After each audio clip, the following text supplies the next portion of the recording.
सभी विद्यार्थियों को नमस्ते। विद्यार्थियों, आपका जानवी एजुकेशन हब में स्वागत है। तो इस वीडियो के अंतर्गत हम NIOS क्लास 12th में जो हिंदी विषय है उसका चैप्टर नंबर 23 पढ़ेंगे। तो ये जो चैप्टर है वो आपके मुख्य परीक्षा में पूछा जाएगा। तो मैंने बफ्रिकेशन पिछले वीडियो में बता रखा है, तो आप पिछला वीडियो भी देख लीजिए। तो ये चैप्टर आपके जो है मेन एग्जाम में दे रखा है। तो देखो, हिंदी के विविध प्रयुक्ति क्षेत्र क्या होते हैं।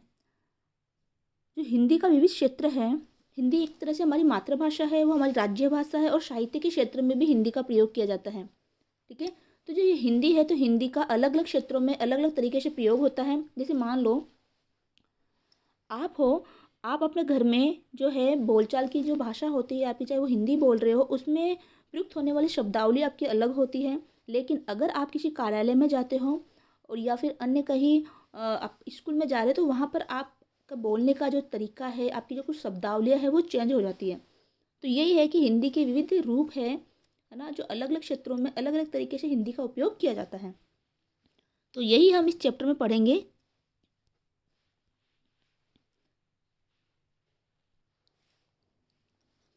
विगत दशकों में हिंदी के प्रयोग क्षेत्र में व्यापक वृद्धि हुई है। आज हिंदी हमारी मातृभाषा, राजभाषा या साहित्य की भाषा मात्र न रहकर ज्ञान विज्ञान के विभिन्न अनुशासनों और बाजार की विविध जरूरतों की भाषा बन गई है। तो हिंदी देखो, हिंदी हमारी मातृभाषा, राजभाषा और साहित्य की भाषा तो है ही। इसके अलावा हिंदी हमारे ज्ञान विज्ञान के विभिन्न अनुशासनों, यानी कि हमारे ज्ञान विज्ञान को बढ़ाने वाले अनेक क्षेत्र हैं, जिसके अंतर्गत हमारे बाजार है, हमारी जो बाजार हमारी ज़रूरतों को पूरा करता है। इसके अलावा जो वैज्ञानिक क्षेत्र हैं, उनमें भी हिंदी के विविध रूपों के रूप में हिंदी को विविध तरीके से प्रयोग किया जाता है। हिंदी के इन विविध रूपों में ने हिंदी की भाषिक प्रयोग की सीमा का विस्तार किया है और इनमें रोजगार की अनेक संभावना दिखाई दे रही है। हिंदी के इन विविध रूपों को जानना और अन्य क्षेत्रों तक इसका विस्तार करना आज की आवश्यकता है। इस पाठ में हम हिंदी के ऐसी ही विविध प्रयुक्ति क्षेत्रों के विषय में पढ़ेंगे। प्रयुक्ति का मतलब होता है प्रयोग होने वाले क्षेत्र, जहाँ पर प्रयोग किया जाता है। तो इस पाठ को पढ़ने के उद्देश्य क्या है कि प्रयोजन मूलक भाषा का आशय स्पष्ट कर सकेंगे, प्रयुक्ति की संकल्पना प्रस्तुत कर सकेंगे, प्रयुक्ति के प्रमुख आधारों का वर्णन कर सकेंगे, हिंदी भाषा की प्रमुख प्रयुक्तियों का उल्लेख कर सकेंगे और प्रयुक्तियों के स्वरूप और उनके व्यवहार क्षेत्र का उल्लेख कर सकेंगे।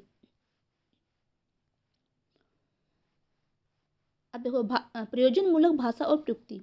प्रयोजन का मतलब होता है कि हम किसी विशेष उद्देश्य से लेकर जो है उस भाषा का उपयोग करते रहते हैं, प्रयोग करते हैं। हिंदी के विविध प्रयुक्ति क्षेत्रों को जानने से पूर्व हमारे लिए हिंदी के प्रयोजनमूलक स्वरूप को समझना आवश्यक है कि प्रयोजनमूलक स्वरूप क्या है, ये प्रयोजनमूलक शब्द क्या है, ये क्या अर्थ देता है। प्रयोजनमूलक शब्द फंक्शनल शब्द के हिंदी पर्याय के रूप में इस्तेमाल होता है। इसी को आधार बनाकर अंग्रेजी में प्रयोजनमूलक भाषा के लिए फंक्शनल लैंग्वेज और लैंग्वेज फॉर स्पेसिफिक पर्पज शब्द प्रयोग होता है। यानी कि लैंग्वेज का स्पेसिफिक, यानी किसी विशेष पर्पज के लिए, विशेष कार्य के लिए, उद्देश्य के लिए उस लैंग्वेज का या उस भाषा का प्रयोग किया जाता है, जिसका तात्पर्य है किसी विशेष प्रयोजन की सिद्धि के लिए प्रयोग की जाने वाली भाषा। तो आपको प्रयोजनमूलक शब्द का प्रयोग जो है इसका अर्थ याद रखना है। क्या है कि किसी विशेष प्रयोजन की सिद्धि के लिए प्रयोग की जाने वाली भाषा, यानी किसी विशेष कार्य, कोई विशेष प्रयोजन है, उसको पूरा करने के लिए जिस भाषा का प्रयोग किया जाता है वो हिंदी कहलाती है, यानी कि वो प्रयोजनमूलक हिंदी भाषा कहलाती है। इसे इस रूप में भी कहा जा सकता है कि रोजमर्रा के जीवन की विविध विशिष्ट आवश्यकताओं को पूरा करने के लिए जो भाषा प्रयोग में लाई जाती है वह प्रयोजनमूलक भाषा होती है। तो आप इसका यहाँ से लेकर यहाँ तक आप क्या करोगे, इसका अर्थ याद रखोगे। यहाँ से प्रश्न बनता है कि प्रयोजनमूलक स्वरूप, हिंदी के अंदर प्रयोजनमूलक स्वरूप का क्या अर्थ होता है, ठीक है, या प्रयोजनमूलक भाषा का क्या अर्थ है। तो ये आपका आंसर यहाँ से बनता है। तो इस तरह बताया जाता है कि हम रोजमर्रा की जो जीवन होता है उसमें विविध आवश्यकताओं की पूर्ति करते हैं ना, तो उन पूर्ति के लिए हम जिन भाषा का प्रयोग करते हैं वही प्रयोजनमूलक भाषा होती है। इस प्रकार की भाषा का क्षेत्र सीमित होता है, जिसका मुख्य लक्ष्य जीविका उपार्जन का साधन है। यानी जिसका मुख्य अक्षर क्या है, मुख्य लक्ष्य क्या होता है कि हम अपने जीवन को उपार्जित करने के लिए, हम अपने जीवन को चलाने के लिए है ना जिस भाषा का प्रयोग करते हैं। यह प्रशासन, विधि, बैंक, पत्रकारिता और वाणिज्य के विभिन्न क्षेत्रों में प्रयुक्त होती है। तो ये भाषा कहाँ प्रयुक्त होती है प्रयोजनमूलक। देखो, प्रशासन की भाषा, विविध विधि यानी होता है कानून, ठीक है। बैंक, तो आपने देखा होगा बैंक के अंदर भाषा अलग तरीके की होती है। उनका जो आप कभी पैसों का लेन देन करते हैं, तो जो पर्ची भरते हैं तो उसमें अलग तरीके की भाषा बोली जाती है या लिखी हुई होती है उसके अंदर, है ना।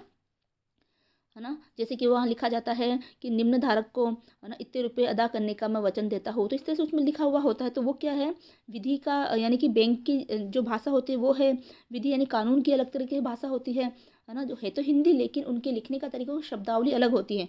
प्रशासन की भाषा अलग, यानी सरकार की कामकाज में जो प्रयोग की जाने वाली भाषा है हिंदी भाषा, उनकी शब्दावली अलग होती है।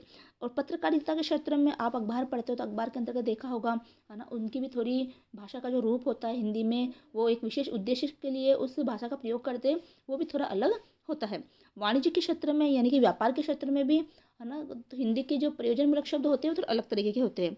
ये समझ क्षेत्र औपचारिक भाषा का प्रयोग के क्षेत्र है। औपचारिक यानी कि वहाँ सीमित शब्दों का प्रयोग किया जाता है, काम के शब्द या काम की बातें ही उसमें लिखी जाती हैं, ठीक है, जिनके लिए किसी भी भाषा का विकास करना और उस भाषा का स्वरूप के द्वारा कार्य को आगे बढ़ाना प्रयोजनमूलक भाषा का मुख्य उद्देश्य है।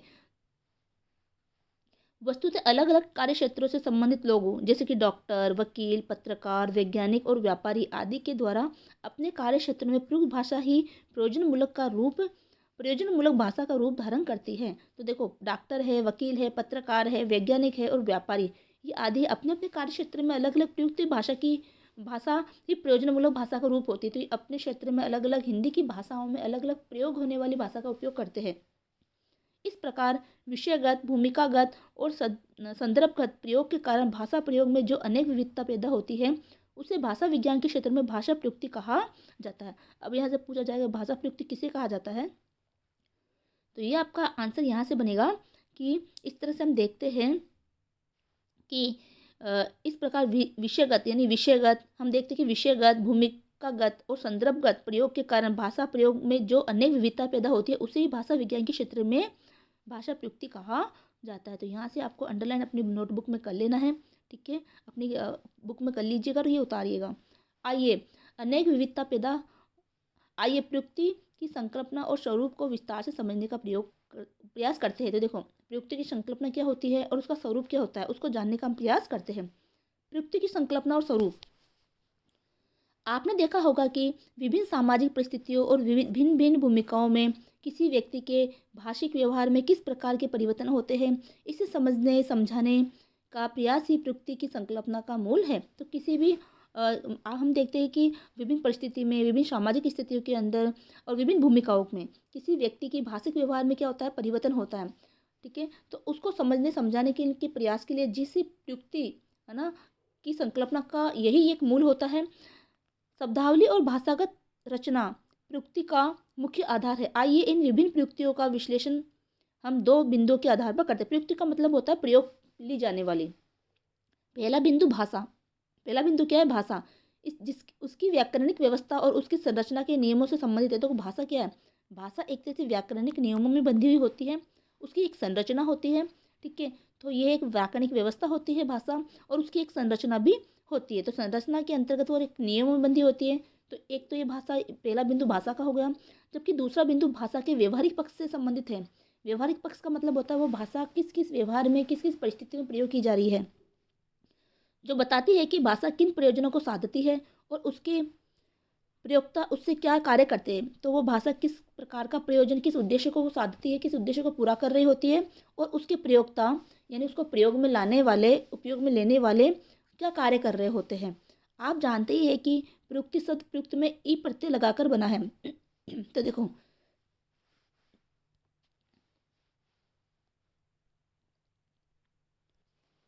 तो प्रयुक्ति शब्द है वो प्रयुक्त में ई प्रत्यय लगा के बना है। तो प्रयुक्ति लिखा, ये देखो प्रयुक्त है, प्रयुक्त में अगर ई प्रत्यय लगा दोगे तो क्या बनेगा, प्रयुक्ति बनेगा। यानी प्रयुक्त के अंदर अगर मैं बाद लास्ट के अंदर ई शब्दांश जोड़ दूँ, यानी एक प्रत्यय है ये, इसको मैं जोड़ दूँ तो क्या बनेगा, वो प्रयुक्ति शब्द बन जाएगा। प्रयुक्त का अर्थ होता है प्रयोग में लगा हुआ। तो प्रयुक्त का अर्थ क्या होता है, प्रयोग में लगा हुआ। भाषा का जो रूप किसी विषय के में बार बार प्रयुक्त होता है वह उस क्षेत्र की भाषिक विशेषता बन जाती है। देखो, भाषा का जो प्रयोग, जो रूप किसी क्षेत्र में बार बार प्रयोग होता है तो वो भाषा का भाषिक विशेषता बन जाती है। यही भाषिक विशेषता उस विशेष क्षेत्र की प्रयुक्ति कहलाता है। हिंदी में प्रयुक्ति शब्द अंग्रेजी के रजिस्टर शब्द के पर्याय के रूप में इस्तेमाल होता है।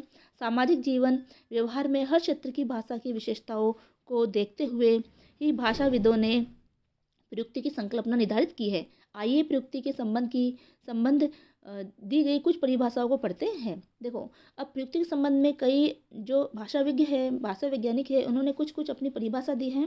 पहला है रीड के अनुसार, जब कोई व्यक्ति भाषा वैज्ञानिक दृष्टि से एक जैसी स्थितियों में एक जैसा व्यवहार नहीं करता, विभिन्न सामाजिक स्थितियों में उसका व्यवहार बदल जाता है। देखो, जब कोई भाषा वैज्ञानिक जो है, कोई व्यक्ति है वो भाषा वैज्ञानिक दृष्टि से, है ना, एक जैसी स्थितियों के अंदर एक जैसी भाषा का प्रयोग नहीं करता है, विभिन्न सामाजिक स्थितियों में उसका व्यवहार भी क्या होता है, बदलता है। वास्तव में वे विभिन्न भाषा प्रयुक्तियों का प्रयोग करता है, तो विभिन्न तरह की भाषा का प्रयोग वो करता है। जैसे कि मान लो आप अपने दोस्तों के साथ किस तरह से बात करते हो, तो उस समय आपकी भाषा अलग तरीके की होती है। लेकिन आप अपने अध्यापक के साथ में या किसी बड़े बुजुर्ग के साथ बात करते हो, तो उस समय आप में शिष्टाचार थोड़ा ज़्यादा आ जाता है। तो वो उस तरह की भाषा का प्रयोग आप वहाँ पर करते हो, तो अपने व्यवहार में परिस्थिति के अनुसार, है ना, अलग अलग तरीके से आप अपने व्यवहार के अंदर भाषा का उपयोग करते हो।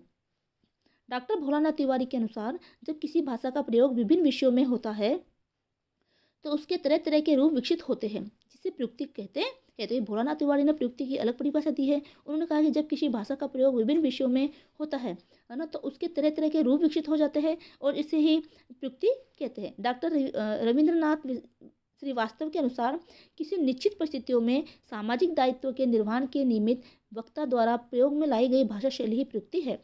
तो डॉक्टर रविंद्रनाथ श्रीवास्तव के अनुसार उन्होंने कहा है कि किसी निश्चित परिस्थिति में, कोई परिस्थिति है जिसमें सामाजिक दायित्वों के निर्वहन के लिए, हमारे समाज में कई तरह के दायित्व होते हैं, हमारे कई कर्तव्य होते हैं, उन कर्तव्यों को पूरा करने के लिए निमित्त, यानी कि उनकी वजह से, उन कर्तव्यों को पूरा करने के बारे की वजह से, है ना, वक्ता जो बोलने वाला है उसके द्वारा प्रयोग में लाई जाने वाली जो भाषा शैली होती है, भाषा बोलने का जो तरीका होता है, वही प्रयुक्ति कहलाती है। अब तक आप जान गए होंगे कि भाषा के प्रयोजन और संदर्भ महत्वपूर्ण होते हैं। प्रयुक्ति की संकल्पना के साथ सामाजिक भूमिका की संकल्पना भी जुड़ी होती है। एक व्यक्ति परिवार का मुखिया, अध्यापक, व्यवसायी या वैज्ञानिक कुछ भी हो सकता है। देखो, एक व्यक्ति है, उसकी कई भूमिकाएं हैं। वो एक परिवार का मुखिया भी हो सकता है, वो एक अध्यापक भी हो सकता है, और एक वो व्यवसायी वैज्ञानिक भी हो सकता है। तो उसके कार्य के आधार पर वो घर में मुखिया है तो उस तरह से अपने घर के अंदर बातचीत करेगा, ठीक है। अगर वो एक अध्यापक है तो जब बच्चों को पढ़ाएगा, स्कूल में जाएगा, तो उसका व्यवहार, उसकी बातचीत करने का तरीका अलग होगा। अगर वो एक व्यापारी भी है तो व्यापार के अंदर जिन शब्दावली का प्रयोग किया जाता है अपने कस्टमर से डील वगैरह करना, तो उसकी उस समय उसकी भाषा की शैली अलग हो जाएगी। अगर वो वैज्ञानिक है तो वैज्ञानिक दृष्टिकोण से सोचेगा, उस तरह से अपनी भाषा का प्रयोग वो करेगा। क्योंकि विभिन्न भूमिकाओं में उस व्यक्ति की अपने अलग अलग वाक्यांश, पदबंध, मुहावरे या शब्दावली होगी। नेता, बच्चे, वृद्ध, कृषक आदि विभिन्न स्तर के लोगों के भाषा रूप अलग अलग होते हैं। इसी प्रकार समान व्यवसाय से जुड़े लोगों के भाषिक प्रयोग में समानता दिखाई देती है। देखो, जो व्यक्ति समान व्यवसाय से जुड़े होते हैं, मान लो एक शिक्षक है ना, 2-3 शिक्षक है जो पढ़ाने का कार्य करते हैं, तो शिक्षक की भाषा क्या करेगी, एक जैसी आपको दिखाई देगी, क्योंकि उनका व्यवसाय क्या है, समान है ना। इसी प्रकार व्यापार करने वाले लोग हैं, अगर किसी वस्तु का व्यापार वो करते, एक जैसी वस्तु का व्यापार करें, तो उनकी शब्दावली, उनकी बोलचाल का तरीका जो एक जैसा ही होता है। इसी के आधार पर प्रयुक्ति का निर्धारण होता है। आइए उदाहरण के रूप में विज्ञान की भाषा को देखते हैं कि वैज्ञानिक उस क्षेत्र के तकनीकी सहायक, अध्यापक, विद्यार्थी, लेखक इत्यादि विभिन्न क्षेत्रों के व्यक्ति उस क्षेत्र की भाषा से परिचित हो गए। देखो, वैज्ञानिक क्षेत्र की जो भाषा होती है, उस क्षेत्र में जो तकनीकी सहायक होते हैं, अध्यापक होते हैं, विद्यार्थी होते हैं और जो लेखक होते हैं, वो उस क्षेत्र की भाषा से परिचित होते हैं। तो आइए प्रयुक्ति की संकल्पना से परिचित होने के बाद अब हम प्रयुक्ति के स्वरूप पर विचार करें। तो प्रयुक्ति का समझ गए मतलब क्या होता है। प्रयुक्ति का मतलब होता है प्रयोग में लाना, है ना। आप जानते हैं कि भाषा का विकास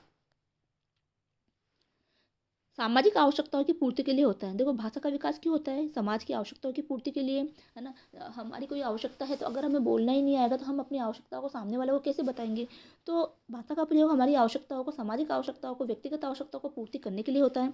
इसीलिए अपने विकास की प्रक्रिया में ही वह व्यक्ति से हटकर समाज सापेक्ष हो जाती है। भाषा का व्यवहारिक पक्ष यही है।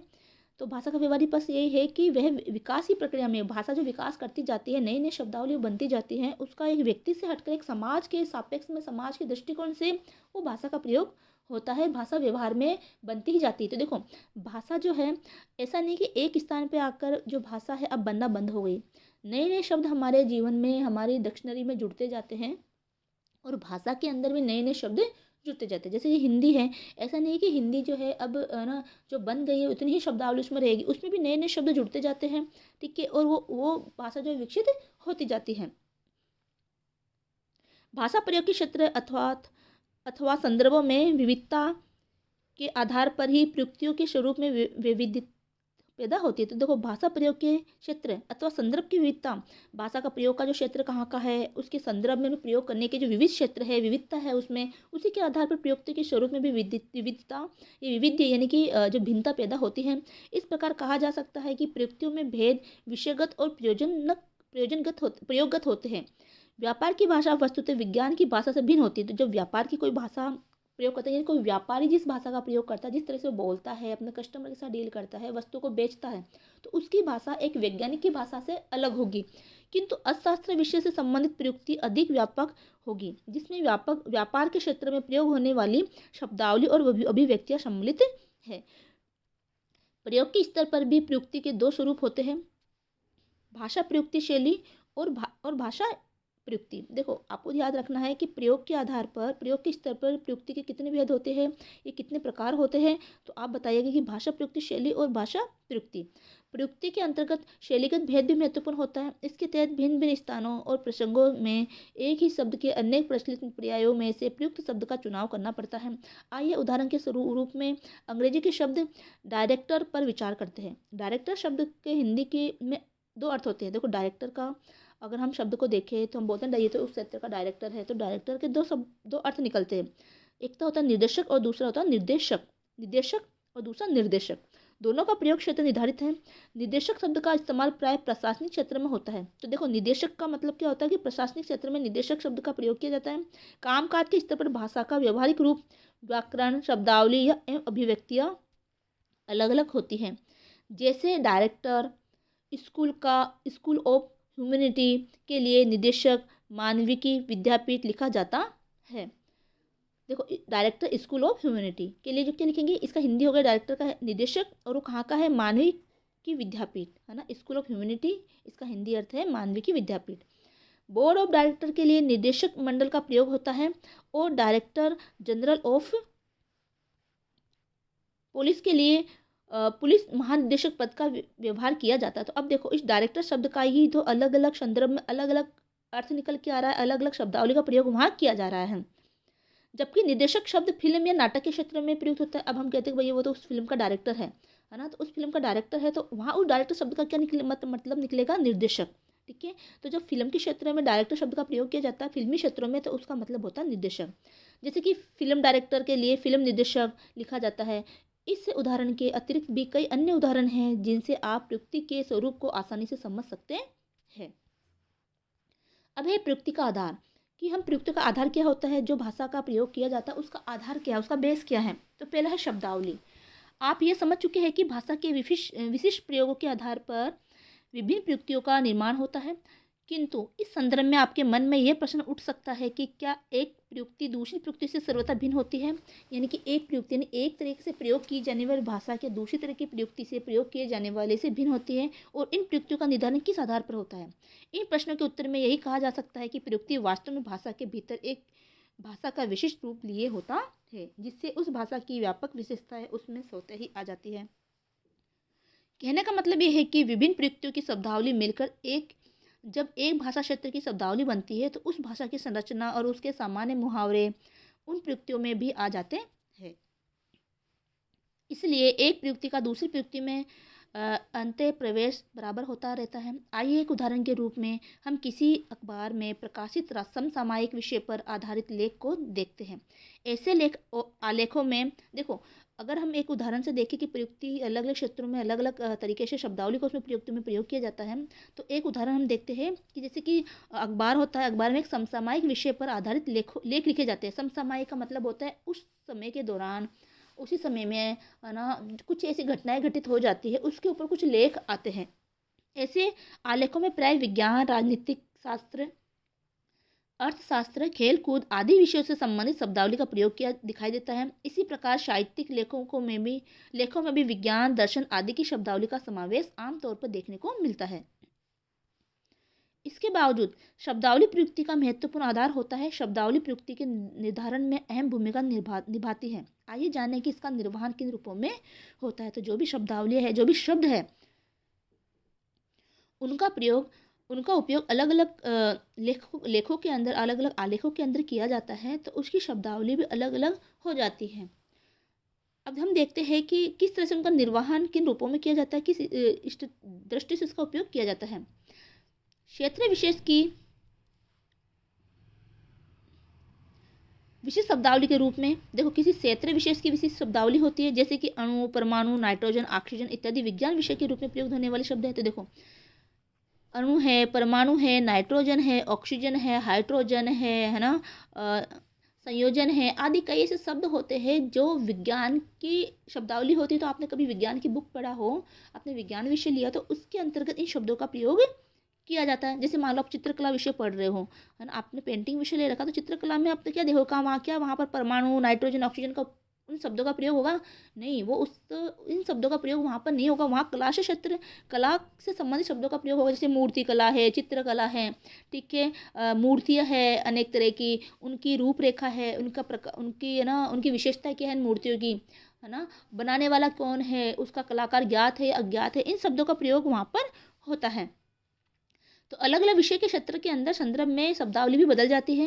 विभिन्न क्षेत्रों में एक ही शब्द के अर्थ भिन्न भिन्न होते हैं। देखो, विभिन्न क्षेत्रों में भी क्या होता है, एक ही शब्द के अर्थ क्या होगा, भिन्न भिन्न है, जिसका एक उदाहरण हम पहले देख चुके हैं। जैसे कि हमने निर्देशक का देखा, डायरेक्टर, तो फिल्मी क्षेत्रों में डायरेक्टर का मतलब होता है निर्देशक, है ना, और अब पुलिस के क्षेत्र में देखोगे तो वहाँ होगा निदेशक, ठीक है। तो यहाँ हम एक और उदाहरण दे रहे हैं, पद शब्द का प्रयोग कविता के अंतर्गत छंद विशेष के लिए होता है। देखो, एक पद शब्द है, ठीक है, इस पद शब्द का प्रयोग अगर हम कविता के क्षेत्र में देखें तो पद का मतलब होता है छंद, ठीक है, पद का मतलब क्या होता है, छंद। लेकिन अगर हम आम बोलचाल की भाषा में पद शब्द का प्रयोग करते हैं तो इसका मतलब होता है किसी विशेष पोस्ट पर किसी व्यक्ति का होना, मतलब कि ये तो अध्यापक के पद पर प्रतिष्ठित है, या फिर ये फिर पुलिस है, या ना इसमें पुलिस के अंतर्गत जो है कांस्टेबल है, उस पद पर ये प्रतिष्ठित है, ये आरएस के पद पर स्थित है ना, आरएस के पद पर उसको ये पद मिला हुआ है। तो इस तरह से पद शब्द के भी क्या मतलब निकल गए, अलग अलग दृष्टिकोण से, अलग अलग जो है क्षेत्र के अकॉर्डिंग इसका अर्थ अलग अलग मतलब निकलता है। पद शब्द का प्रयोग कविता के अंतर्गत छंद विशेष के लिए होता है। आम बोलचाल में पद शब्द का अर्थ पेड़ है, और वैसे देखा तो पद शब्द का अर्थ क्या होता है, पेड़ भी होता है ना। और प्रशासनिक क्षेत्र में पद का अर्थ होता है ओहदा, कि वो किस ओहदे पर है। तो अगर प्रशासनिक क्षेत्र में पद का अर्थ देखें तो वो हो गया ओहदा, और हम आम बोलचाल में पद का शब्द का अर्थ देखें तो वो हो गया पेड़। तो इसी तरह से अलग अलग क्षेत्रों में एक ही शब्द के अर्थ हैं वो अलग अलग होते हैं। प्रयुक्ति की पहचान के लिए शब्दावली के अतिरिक्त कुछ अन्य आधार भी होते हैं जिसकी चर्चा यहाँ की जा रही है। जैसे कि भाषा प्रयोग का विशेष क्षेत्र, तो क्या हुआ, एक हो गया भाषा प्रयोग का विशेष क्षेत्र। तो प्रयुक्ति के आधार पर देखो भाषा प्रयोग का विशेष क्षेत्र क्या है। आप जानते हैं कि किसी विषय की विशेषता या संदर्भ की भाषा का स्वरूप निर्धारित करते हैं। देखो, हम ये जानते हैं कि किसी विषय की विशेषता या संदर्भ ही भाषा का स्वरूप निर्धारित करते हैं। मान लो किसी विषय की विशेषता है, हम कोई भी, आपके पास कोई पैराग्राफ लिखा हुआ आ गया, 4-5 लाइनों का कोई अनुच्छेद लिखा हुआ है, आप उसको पढ़ के बता सकते हो कि ये कहानी है, या फिर ये कोई वैज्ञानिक भाषा में लिखा हुआ है, कि कोई विज्ञान की यहाँ से कोई चैप्टर से ये कोई पद, ये कोई अनुच्छेद उठाया हुआ है, या फिर कोई चित्रकला के क्षेत्र से ये शब्द ये उठाया हुआ है, ठीक है, मतलब ये अनुच्छेद लिया हुआ है। तो वो किसकी वजह से हुआ कि उस विषय की एक विशेष पहचान होती है, जिससे वो वहाँ पर भाषा का निर्धारण होता है। भाषा का प्रयोग जिस विशेष क्षेत्र के लिए किया जाता है, उस क्षेत्र विशेष की शब्दावली और वाक्य संरचना उस संदर्भ के अनुकूल होती है, और उस विशेष क्षेत्र में काफ़ी सार्थक और निश्चित होती है। उदाहरण के स्वरूप में विधि क्षेत्र की भाषा को लिया जा सकता है। विधि यानी कानून के क्षेत्र में एक निश्चित परिपाटी पर वाक्यों का प्रयोग किया जाता है, जिससे एक औपचारिक किस्म की भाषा का सृजन होता है और जिसके अर्थ में एक निश्चितता होती है। न्यायालय के भीतर यदि दो व्यक्तियों के नाम के बीच बनाम शब्द का प्रयोग किया जाए तो इसका एक निश्चित अर्थ ये निकलेगा कि उन दोनों व्यक्तियों के बीच न्यायालय में कोई मुकदमा चल रहा है। देखो, अगर न्यायालय के क्षेत्र में एक शब्द का प्रयोग किया जाए, क्या कि बनाम, तो बनाम शब्द का मतलब क्या होता है, न्यायालय में कि दो व्यक्तियों के बीच में आपस में क्या चल रहा है, मुकदमा चल रहा है। न्यायालय के भीतर बनाम शब्द दो व्यक्तियों के बीच के विवाद को, मामले की सूचना देते हैं। तो ये बनाम शब्द क्या देता है कि दो व्यक्तियों के बीच में क्या है, विवाद चल रहा है, उसकी सूचना देता है। अन्य क्षेत्रों में बनाम शब्द के साथ साथ उसके अन्य अर्थों का भी इस्तेमाल किया जा सकता है, किंतु न्यायालय में नहीं। देखो, अगला है भाषा संप्रेषण का तरीका। तो भाषा संप्रेषण के तरीके के आधार पर भी जो है शब्दावली का प्रयुक्त किया जाता है। भाषा संप्रेषण करने का ढंग प्रयुक्ति का स्वरूप निर्धारण करने का अहम हिस्सा है। तो भाषा संप्रेषित यानी कि भाषा को सामने वालों को समझाना। तो संप्रेषित करने का जो ढंग होता है, बताने का जो तरीका होता है, बात करने का जो तरीका होता है, वो भी प्रयुक्ति का स्वरूप निर्धारण करता है कि आप भाषा किस रूप में प्रयोग कर रहे हो। लिखित और मौखिक संप्रेषण के अनुसार हमारी शब्दावली, वाक्य विन्यास और लहजा आदि में बड़ा परिवर्तन होता है। एक तो आप किसी के आमने सामने बात कर रहे होते हो तो हो सकता है कि आपकी बातचीत थोड़ी लंबी हो जाए, लेकिन आप वही बातचीत, उसी मुद्दे को आप अगर लिखित में किसी व्यक्ति को पहुंचाना चाहते हो, है ना, तो वहाँ पर थोड़ा संक्षेप आप शब्दों को लोगे। मौखिक संप्रेषण की अपेक्षा लिखित संप्रेषण में औपचारिकता और सतर्कता दोनों ही अधिक होती है। तो जब आप किसी से मौखिक रूप से बातचीत करते हो तो उसकी दृष्टिकोण से अगर हम देखें तो मौखिक रूप से जो बात करते हैं, उसके अलावा जब हम लिखित में कोई बात बता रहे होते हैं, संप्रेषण कर रहा होता है, लिखित में अपनी बात को पहुँचाना होता है, तो वहाँ आपकी औपचारिकता बढ़ जाती है और थोड़ा सतर्क रहते हैं कि मैं फालतू की चीज़ें ना लिखे, मेरी मुख्य जो मोस्ट मेरी बातें हैं, जो मैं बात को सामने वाले को बताना चाहती हूँ वही उसमें लिखूँ। अगला है वक्ता अथवा लेखक या श्रोता अथवा पाठक की स्थिति। अब हम किसी बात को बता रहे हैं, कोई बात कर रहे हैं, तो बोलने वाला और लेखक या लिखने वाला और श्रोता यानी सुनने वाला और पाठक यानी कि पढ़ने वाला, उनकी स्थिति क्या है, वो उस बातचीत को किस रूप में लेते हैं। लिखित और मौखिक दोनों तरह के संप्रेषण में इस बात का बहुत असर होता है कि कौन किससे और कब बात कर रहा है। जैसे एक वकील जब अपने अन्य सहयोगी वकीलों से राय मशविरा कर रहा हो तब, और कोर्ट रूम में किसी मुकदमे पर बहस कर रहा हो तब, उसकी भाषा के वाक्य विन्यास, लहजे आदि में पर्याप्त अंतर होता है। तो आपने देखा होगा कोई वकील, या अपने फिल्मों में देखा होगा कि जब वकील अपने सहायक वकील से बातचीत करता है, कोई मशवरा लेता है, कोई सलाह मशवरा करता है, तब उसकी बातचीत का लहजा अलग होता है। लेकिन जब वो है ना कोर्ट के रूम के अंदर मुकदमे में जो बहसबाजी करता है, तब उसके वाक्य विन्यास यानी बातचीत करने का तरीका, वाक्यों का लहजा वो अलग होता है। वही वकील जब घर पर बात करता है तो एक खास तरह का अंतर दिखाई देता है, लेकिन जब वही वकील घर पे जाता है तो वो फैमिली में रहता है, तो वहाँ उसकी बातचीत करने का तरीका ही बदल जाता है। तो स्थिति, कहने वाला, वक्ता यानी कि बोलने वाला, लेखक यानी लिखने वाला, श्रोता यानी सुनने वाला, पाठक यानी पढ़ने वाला, तो उनकी स्थिति भी देखी जाती है। अगला है औपचारिक और अनौपचारिक भाषा प्रयोग की स्थिति। देखो, औपचारिक का मतलब होता है कि जहाँ हमारी जो है बोलने का तरीका, या फिर हम जो लिखित में अपनी बात को व्यक्त कर रहे हैं, वहाँ थोड़ी सी सतर्कता हम देखते हैं, है ना, चीज़ों को बहुत ही कम रूप में हम लिखते हैं या बोलते हैं। अनौपचारिकता में क्या होता है कि जहाँ पर कोई बंदिश नहीं होती है। ठीक है, चलो देखते हैं। ऊपर आपने जिस वकील का उदाहरण देखा, जब वह घर में बात कर रहा हो तब उसका भाषा व्यवहार कोर्ट रूम के भाषा व्यवहार से भिन्न होगा। कहने का मतलब ये है कि जब घर में वे बिल्कुल अनौपचारिक भाषा का इस्तेमाल करेगा। अब घर में किस रूप में भाषा का प्रयोग करेगा, वो अनौपचारिक, जिसमें कोई उसको बंदिश नहीं होगी, वो ज़्यादा सोचेगा भी नहीं कि अच्छा मैं इस तरह से बात करूँ, सामने वाले पे क्या प्रभाव पड़ेगा, क्योंकि अपने वो घर के अंदर अनौपचारिक भाषा का प्रयोग करेगा, है ना। जबकि कोर्ट के मुकदमे पर बहस करते समय वे पूरी तरह औपचारिक और सचेत भी होगा कि मैं कुछ सीमित शब्दावली का प्रयोग करूँ या फिर मैं ऐसी बात का प्रयोग करूँ, है ना, ऐसी शब्दावली बोलूँ कि सामने वालों को जो है कोई इस तरह से गलत महसूस ना हो। तो वो क्या होगा, औपचारिक भाषा और सचेत रहकर बात करेगा। जैसे एक उदाहरण हम दूसरा देखते हैं। मान लो एक आप पत्र लिख रहे हो, हमने पत्र वाला पार्ट पिछले चैप्टर में पढ़ा है, कार्यालय पत्र। एक आप पत्र लिखते हो, तो अपने पत्र के भी दो प्रकार देखे थे, औपचारिक पत्र और अनौपचारिक पत्र, है ना। औपचारिक पत्र आप किसी कार्यालय में लिखते हो, अनौपचारिक पत्र आप अपने परिवार रिश्तेदार को लिखते हो। तो ऐसा ही होता है, जब आप किसी कार्यालय में पत्र लिखते हो तो वहाँ सीमित शब्दावली का प्रयोग करोगे और लिखते हुए सतर्क रहोगे, है ना, और औपचारिक शब्दावली का प्रयोग करोगे, बहुत सीमित शब्दों में, कम शब्दों में, और अपनी बात को रखोगे, है ना, और बहुत अच्छे से लहजे से रखोगे, तो वो हो गए औपचारिक पत्र। अनौपचारिक में आप अपने रिश्तेदार को लिख रहे हो तो आप हाय हेलो का प्रयोग कर लोगे, है ना, थोड़ा औपचारिक रूप से बातचीत आप करोगे। तो ये अंतर दोनों में दिखाई देता है। दूसरी स्थिति में उसकी भाषा विधि की प्रयुक्ति के भीतर आएगी। तो दूसरी स्थिति में क्या होगा, उसकी भाषा विधि यानी कि जब वो कोर्ट में बात कर रहा है तो भाषा उसकी कानूनी रूप से जो प्रयोग भाषा होती है उसी का इस्तेमाल करेगा। जबकि पहली स्थिति में ऐसा होना जरूरी नहीं है। कि पहली स्थिति कौन सी थी, जब वो अपने घर में था, तो घर में वो कानूनी भाषा का उपयोग करें, कानूनी शब्दावली का प्रयोग करें, वो जरूरी नहीं है।